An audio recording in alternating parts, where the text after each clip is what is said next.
I hope you are well and doing great. Many right now are looking for and hoping for a liquidity crisis to lean in hard at the bottom before Bitcoin, oil, gold, and commodities skyrocket. Right now, as central banks around the world, Federal Reserve policy is to continue tighten. I say that tongue in cheek. Obviously, we have the ECB and the Bank of Japan using easy monetary policy. You could see that showing up very clearly on the US dollar, euro, and yen crosses. And many are looking for some type of event that happened over here in March when we had a liquidity crisis. Remember, the system broke a lot earlier than March 2021 during the global lockdowns. If you remember, it was in September 2019 that the repo market overnight rate broke. And that's when the Fed began easing. The Fed had to stop quantitative tightening. Markets had already rallied pretty substantially off of that December 2018 low after the Fed pivoted from rate hikes to pausing. I personally think that at times when opportunity arises, this was an opportunity. Is it possible we're going to see things break over the summer, September, October, or even by the end of the year?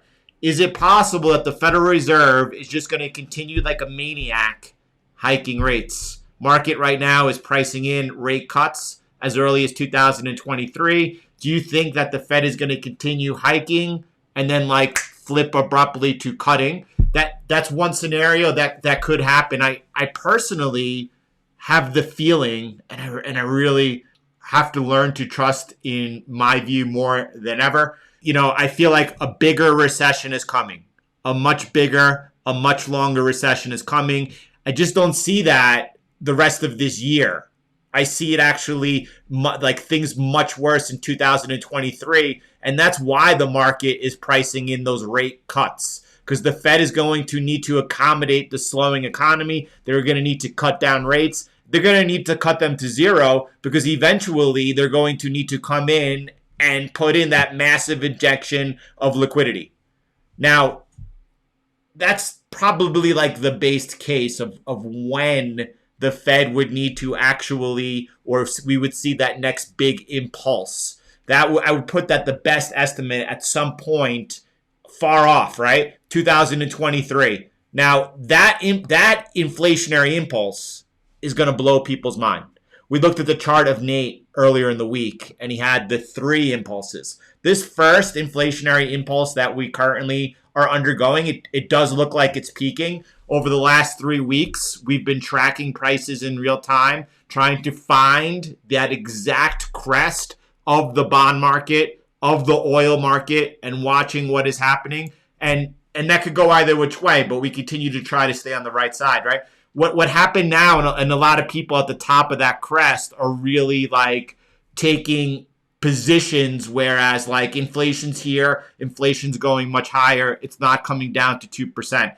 I don't know even if a deflationist thinks that inflation is coming back down towards that 2% target. I think that 2% target rate is going to be changed by the Federal Reserve. Maybe it's going to be something more like 5%. We will see what happens in the time ahead, but that's probably going to be a lot more of the norm. The next inflationary impulse is going to be absolutely massive.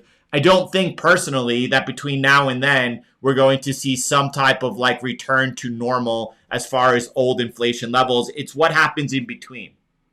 And if we are seeing a crest right here and we're seeing the opportunity for the Fed to, if they need to pivot, and they do need to pivot because we're looking at the credit markets becoming a little bit on the verge of not being able to make it. And that's what caused, it's not the price of stocks, it's not the price of Bitcoin. That's what will cause the Fed to pivot. One other thing that could come earlier, I just want to share over here, is it possible that we see the Federal Reserve continue in 2 weeks from now with a 75 basis point rate hike? Is it possible that in September they do another one?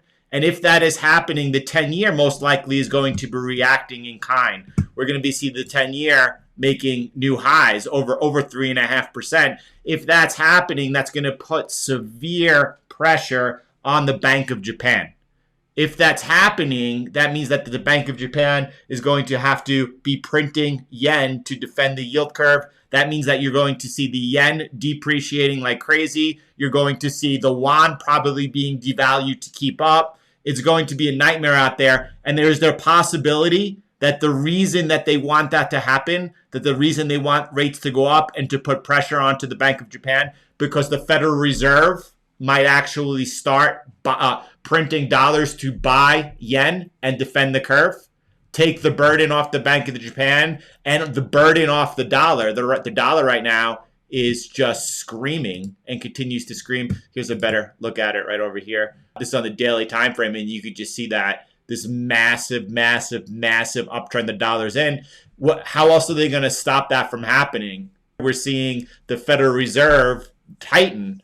Bank of Japan continues to ease. Europe continues to ease. Why would you expect any type of change in the current trajectory of the? You wouldn't. So is it maybe that they are looking to? Is a pause enough? Is a pause enough that you would see any type of desire for people to hold euros or yen over dollars? I don't think so. There might need to be some type of intervention. That intervention might actually look like the Federal Reserve expanding their balance sheet with international foreign debt and domestically continue tightening. And this tightening, I don't think that they can on the interest rates, personally. We're going to see. There are people who believe that the Federal Reserve is going to continue tightening through the rest of 2022, that they are just bent on doing whatever they can to destroy the economy. But is it possible that they will look to raise these rates higher? And if the rates are being raised higher, that the 10-year is going to come under pressure? If the 10-year is coming under pressure, might we see then the U.S., the Federal Reserve, I should say, come in and defend the yield at the Bank of Japan's credit market? I think so. I think one of those two solutions could happen. If that happens and you don't see a pause, right, in the U.S. in interest rates, you continue to see interest rates rise. We have to watch the dollar and the balance sheet of the Fed. They're not going to be telling us that they're doing this. They're just going to do it. What happens, though, I guess I need to finish that off. What happens if the Fed continues quantitative tightening? They continue raising rates.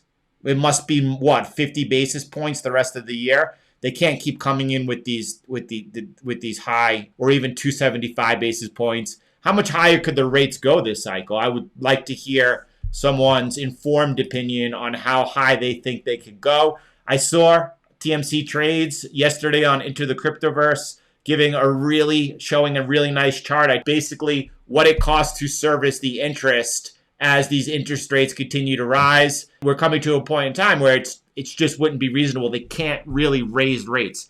If they do, is there a possibility that they're doing it in order to go ahead and weaken the dollar by printing dollars to buy Japanese yen? That possibility exists. That's something that we'll need to continue to watch.